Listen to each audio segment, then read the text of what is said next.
So USC improved to 6-0 overall, 4-0 in conference, and yet they fell in the polls. In other news, playing with essentially without two starters for the entire game, the Trojans defense was shut out.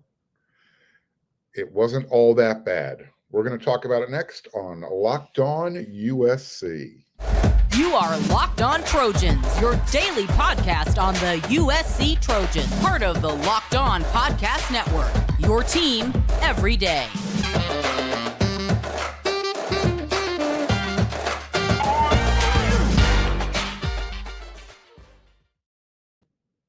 Fight on, everyone. I am your host, Mark Culkin, and thank you for making Locked On USC your first listen every day, whether you are watching on YouTube or wherever you download your podcast. We are free. And again, thanks a lot for coming along for the ride. Hope you're enjoying the show. If you're watching on YouTube, do me a favor, hit that red subscribe button. It really means a lot to me, to the show, to everyone involved. And you can always follow me on Twitter, on my Twitter at Mark Culkin. And again, wherever you like to listen to your podcast, download us. We're free, any platform. Okay, so USC is 6-0 for the first time since. Let me put it this way: USC is 6-0 under their first-year head coach at USC for the first time since 1951, when Jess Hill was their football coach. They're also 2-0 during this time. Now, to kind of let everyone know, that team in 1951, they finished the season 7-3. So hopefully Lincoln Riley's Trojans, they don't suffer that same fate down the stretch. The way they're playing, I don't think they will. They do have a tough game coming up this weekend in Salt Lake City. But USC won over the weekend against Washington State, a really good team, a team that Lincoln Riley considers a top 25 team. They beat them 30-14. It wasn't pretty, at least offensively, and they got the win, and that's all that matters. So we're going to talk about, like we do every week, every Monday, we're going to talk about each side of the ball. And then on Tuesdays, I'll come back after a little bit of doing more review, and I'll give you my grades for each of the position groups. Today, just a general overview like we like to do. I'll give you my opinions on what I saw, what I liked, what I didn't like, and just to kind of go over the game, get it out of our, so at least start the venting of getting it out of our system so we can move forward, right? All right, so it's not that the offense looked bad. It didn't, but it wasn't great either. I mean, let's just be honest about it. The wide receivers were dropping passes, not a bunch of them, but enough to help Caleb Williams' numbers look, I don't know, we'll call it pedestrian. Taj Washington, he dropped one at the goal line. Fortunately, that play got nullified, or at least he got bailed out, so to speak, when Washington State lined up offside. Mario Williams dropped a huge pass over the middle that would have gone for big yardage, possibly a touchdown, because he was that wide open, and Mario Williams in open space, the band is getting warmed up. So he did come back and had a really nice sliding catch for a touchdown in the end zone later in the game. But overall, I thought the wide receivers were just I don't know. It's hard. Maybe I'm being critical today. Again, I will come back with grades tomorrow after doing a little more review. But overall, the 6 wide receivers, including Lake McCree from the tight end, got involved.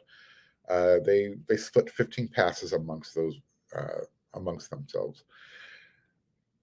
Now, some of that lack of production at wide receiver had to do, at least in my opinion, with the way the game was being officiated. Pac-12 refs were Pac-12 and all over themselves. They got involved when they shouldn't have, making the game last a lot longer than it should have. To drop passes were one thing on both sides. both teams. But when you have the officials extending the game with instant replays and reviews and can't figure out what's going on, it made the game seem incredibly long. Let's see here. So, the officiating got in the way. Other times, they were their own worst enemy. Believe it or not, USC, it seemed like it was more, but they were only penalized 5 times for 50 yards. A couple of those were deserved. So, again, the wide receivers were dropping balls. Caleb didn't really look himself, or he didn't look comfortable back there. We'll give credit to Washington State's defense for that. But I'll just get to Caleb Williams right now. There's a couple times where, at least in the first half, where he would, he was scrambling, trying to extend the play, running towards the sideline. Instead of throwing the ball away out of bounds, he was outside the box. He would run out of bounds and take the sack. And I'm thinking to myself, why? Why are you doing this? I don't think it was intentional to save his passing numbers, but in the back of my mind, I'm thinking to myself, maybe in the back of his mind, he's saying, hey, let's just eat this one, save it for another day. But when you're saving it for another day, you're putting yourselves further behind the sticks, like 6, 7, 8 yards. And I get it. You think you can make something happen at any time. You are Caleb Williams. You've shown you will make a play more often than not. Nevertheless, you were 15 for 29. That's 52% completion percentage. Only 188 yards through the air. You did have the 2 touchdown passes. Both were to Mario Williams. Something else, though, is, this is the second time where Caleb had we'll call it a subpar performance throwing the ball. And he didn't talk to the media after the game. This happened against Oregon State as well. So this is something we'll keep an eye on, especially if he doesn't talk after practice or during practice this week, after Tuesday or Wednesday's practice, because that also happened following the Oregon State game. Again, just something to keep an eye on. I'm not saying anything, just kind of raising an eyebrow. But you know what else Caleb hasn't done yet? He's only thrown 1 interception so far halfway through the season. So for everything that I might be nitpicking, he is still one of the main reasons why USC's offense is as efficient and as effective as they are, because of his athleticism and his ability to escape. And that's also because, the O-line, they actually played really well. Justin Dietich, he was back starting after missing last week's game. But this group is actually kind of being held together with MacGyver's toolbox. If you don't know who MacGyver is, do a Google search. He can take a rubber band and a paper clip, and he'll make James Bond look like junior varsity. Anyways, so Justin Dietich played the entire game. Amazing. Just shows how tough he is. Bobby Haskins also played the entire game at left tackle, second game in a row. And to my understanding, Cortland Ford was ready to go. Mason Murphy did have to sub in for a couple of plays. So, again, interesting to note. We'll follow that story to see if what's going on with the left tackle position, because at this point now it seems like it's Bobby Haskins. He is the starter. That's 2 games in a row where he played, and we know. Again, I know through sources that Cortland was ready to go this week. Maybe not 100%, but 90+%, and that puts him at the same percentage level as the rest of that offensive line. Jonah Monheim is probably the healthiest, and I just don't even know what his bumps and boo-boos are. I know what the other ones are. All right. Running backs, man, Travis Dye, he has proven to me that he is just one tough son of a gun. I want to use another word, but this is a family show. He ran the ball 28 times, 149 yards, 1 touchdown, should have had another.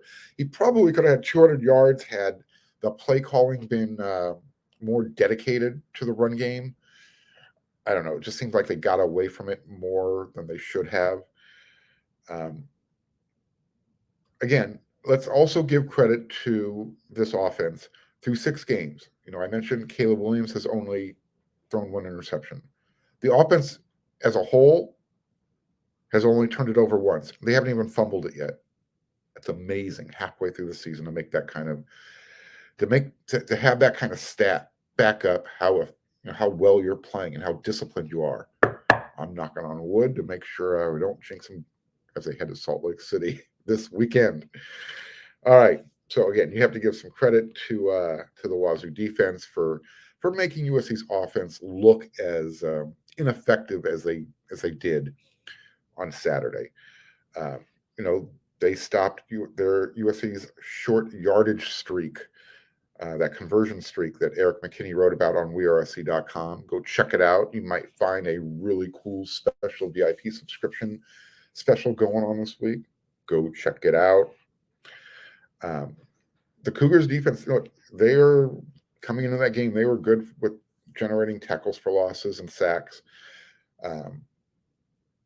So again, that was part of the reason why they were able to stop some of that short yardage stuff that USC was so successful with. USC was able to stop themselves on one play. I still can't figure this out. I was in the press box, scratching my head, cursing under my breath. It was 3rd and 1, second quarter, less than 1 yard, and they call a jet sweep with Jordan Addison. It ended up losing 7 yards, and I'm just thinking to myself, why? Why would you do this? You're not even on the plus side of the 50 when you're doing this. Just made no sense. Anywho, don't do that again. You're still a genius, Lincoln Riley. I just didn't understand that play call. All right, so another reason why I think USC's offense didn't play as well as they could have, they didn't take advantage of the penalties that Wazoo was called for. As a team, they were called for 11 over 100 yards. Most of those were on their defense. And they were held to 3 touchdowns for the game, 21 points. They scored 30. I mean, you had 3 field goals from Dennis Lynch, which was great. But you needed every one of those points because the defense, they didn't get their takeaways, but they did shut out the Cougars in the second half, 13-0. We're going to talk about USC's defense in the next segment. But before that, we're going to talk about SimpliSafe, because the numbers don't lie. Just like USC's defensive numbers don't lie, neither do these numbers. In the last decade, over 4 million people have chosen SimpliSafe home security to protect their home. You don't earn the trust of that many people without doing something right, because at SimpliSafe, your safety is the only thing that matters. I know this because I know people who use SimpliSafe. They protect you with cutting-edge security technology powered by 24/7 professional monitoring agents who always have your back. And here's why they love it. You get 24/7 professional monitoring. SimpliSafe's agents will call you the moment a threat is detected and dispatch police or first responders in an emergency, even if you're not home or can't be reached. SimpliSafe blankets your home in protection with advanced sensors for every room, window, and door. You get HD security cameras for inside and outside your home, smarter ways to detect motion that only alert you when a real threat is real, and even hazard sensors that instantly detect fires, floods, and other threats to your home. As well as their monitoring experts use proprietary advanced response technology to visually confirm when a break-in is real, so you can get the highest priority police dispatch. So customize the perfect system for your home in just a few minutes at SimpliSafe.com/LockedOnCollege. You can save 20% on your SimpliSafe security system when you sign up for an interactive monitoring plan and get your first month free. So visit SimpliSafe.com/LockedOnCollege to learn more. There's no safe like SimpliSafe. Yeah, those numbers don't lie. And again, the USC their defense, those numbers aren't lying. They are getting the job done. So they not only are getting the job done, they did it without Shane Lee, who didn't play the entire game, team captain, starting weak side linebacker. They did it without Kalen Bullock for essentially the entire game. He got ejected minutes into the second quarter after he attempted to Kevin Ellison, the Washington State Cougars wide receiver, Robert Farrell. Kalen laid him out. It was borderline. Obviously, cardinal gold glasses, you don't call it, you don't think it should be called, but I think it was the violent action of the wide receiver, his head, snapped back, and then he was laying on the ground there, prone for about a second. Not quite the Tua Tagovailoa laying prone, looking like that, but he did get up, walked off under his own power, but he was the nail, and Kalen was definitely the hammer on that play. So Shane Lee had that soft cast on his left wrist. Obviously, he wasn't able to go, even though Lincoln Riley alluded to thinking that he would be fully available.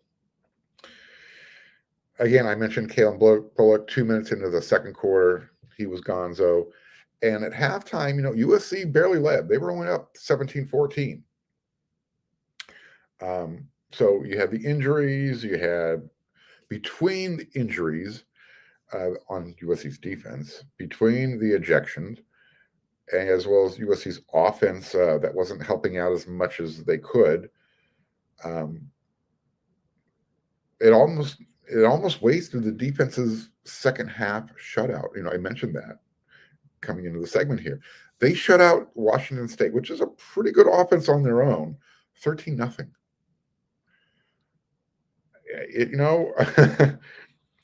It was necessary because Washington State shut out USC. They shut out USC's defense from getting a takeaway. So credit to Washington State. They protected the ball more than they have in the past.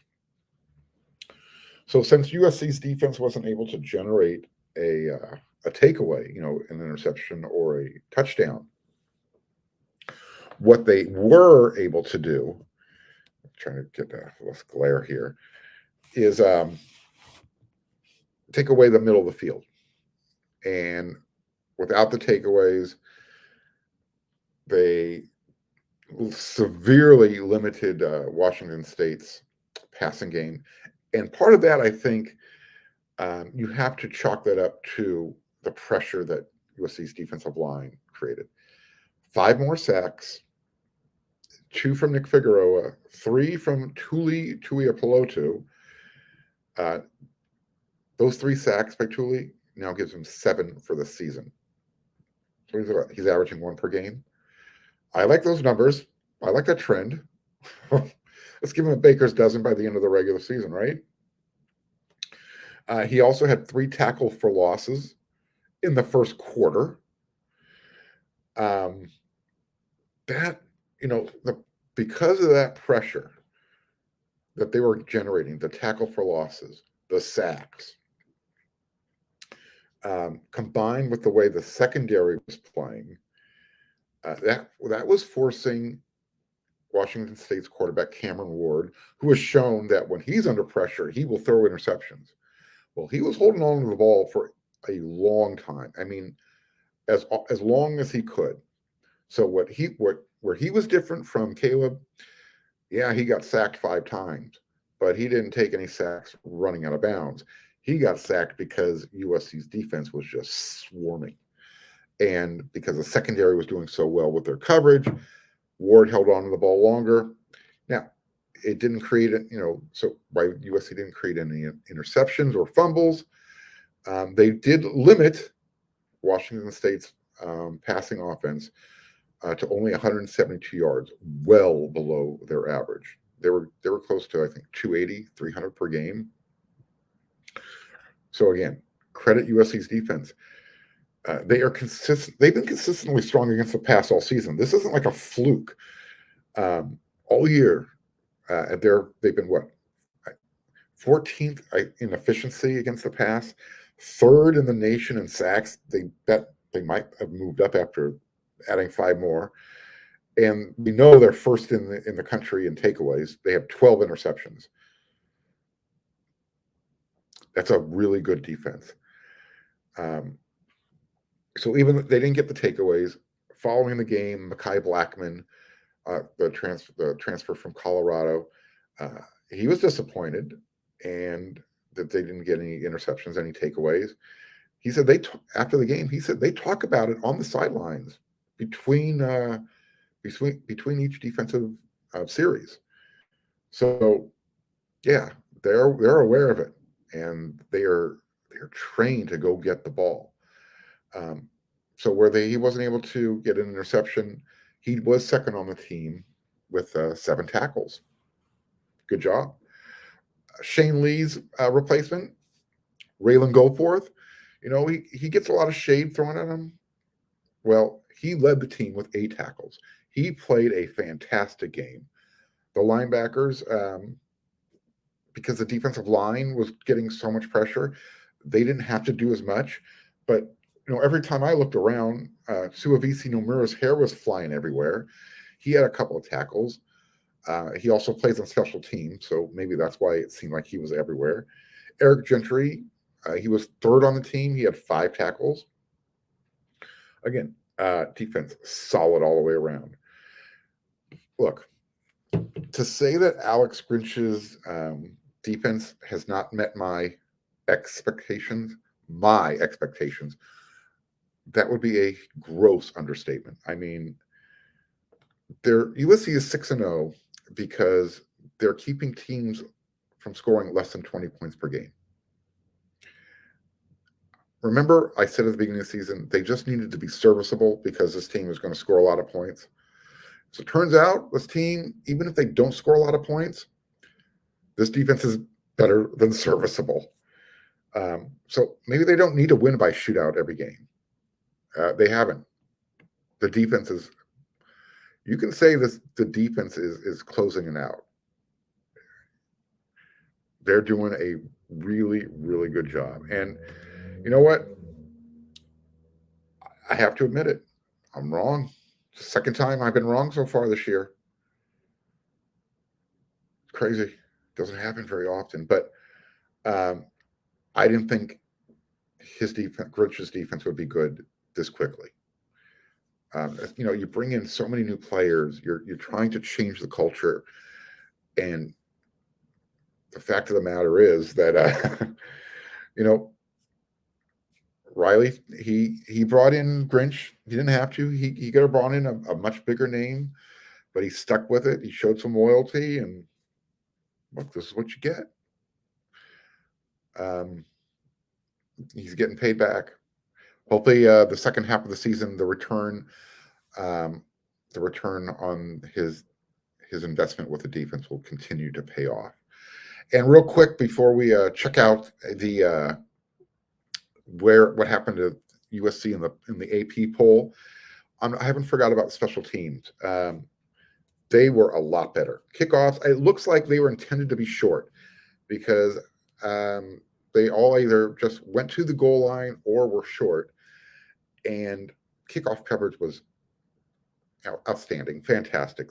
I don't think Wazoo ever got to the 25-yard line. It got to a point where they just started fair catching the ball. And even when they tried that at the 4-yard line one time, they muffed it. And even though they recovered the ball, because they dropped as a fair catch, that's where you take over. So Aiden Sleep Dalton, the punter, he dropped another perfect ball. Team downed it down, I think, somewhere around the 3-4 yard line. Dennis Lynch, perfect field goals, 3 for 3, as well as 3 for 3 PAT. So special teams, much, much better. We saw Michael Jackson III taken over with punt return. I think part of that was due to Jordan Addison. He got a little dinged up at some point during the game, and they were trying to protect him. You can bet you'll be seeing this defense continue to improve.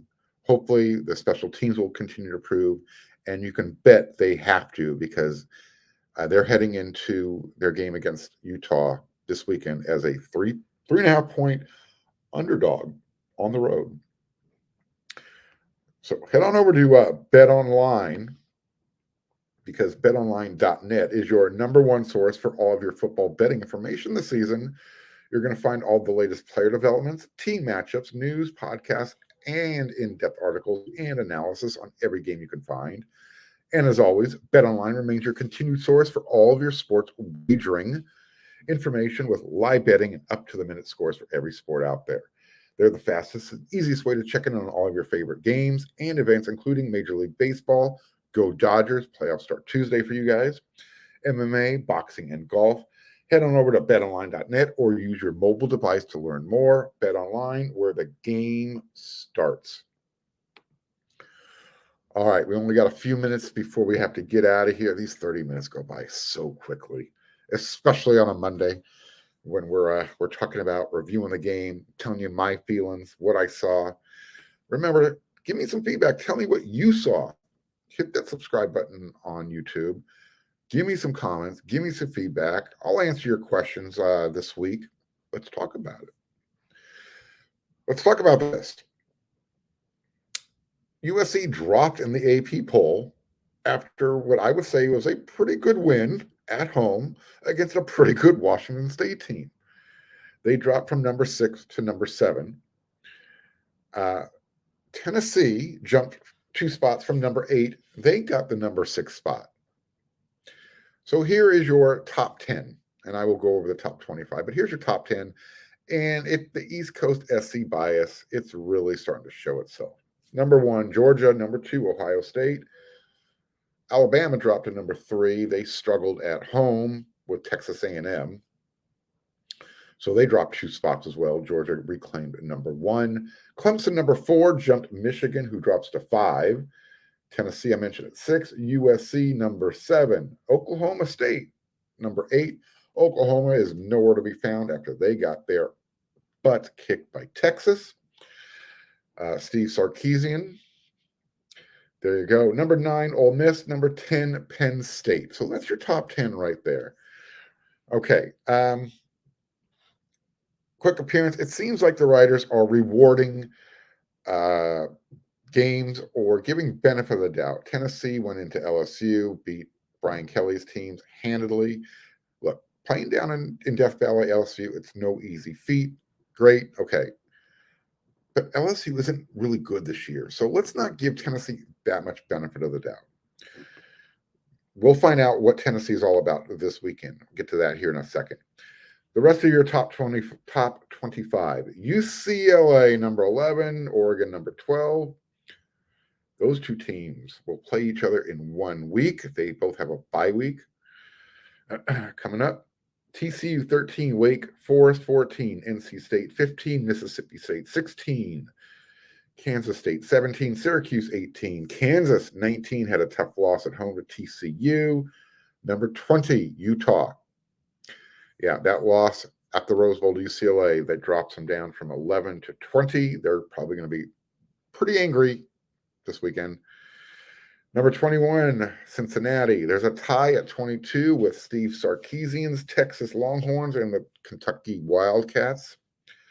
Number 24, Illinois. And number 25, James Madison. Get to that there here in just a second. So things are going to start shaking themselves out here as we are getting into October. This weekend, you have number 6, Tennessee at number 3, Alabama. We'll see how good Tennessee is. Are they for real? They've got some good wins. They're winning on the road. They look much, much improved.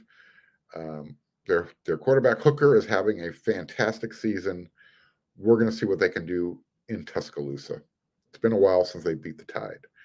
Number 10, Penn State. They are at number 5, Michigan. Clemson jumped Michigan. We'll see how upset Jim Harbaugh's Wolverines are. Number 4, Clemson. Are they on upset alert? Because they are at Tallahassee. They will play at Florida State this weekend. I mentioned USC. They're opening up as a 3.5-point dog going up against number 20 Utah. Are they on upset alert? Maybe Utah just isn't that good. We know they play better at home. They've lost both their games on the road. They lost at UCLA. And they didn't really look that good.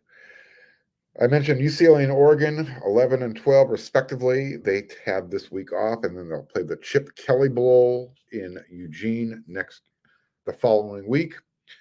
And number 25, James Madison, will be at Georgia Southern, who is licking their wounds after losing at Georgia State 33-41. Can Clay Helton bounce back and knock up a top 25 team? We'll see what happens. I'm out of time. I'm giving grades tomorrow. Thanks for making Locked On USC your first listen. When you're done here, don't forget about the Locked On Pac-12 Network, the Locked On Big Ten Network, and again, head on over to wearesc.com. You're going to get a lot of content over there. We're loading you up. Eric McKinney, Scott Schrader's got a ton of recruiting information for you. I might drop some for you as well this week. And Chris Arledge has a musings that is just going to make you laugh. So until then, everyone, Trojan family, you know what to do.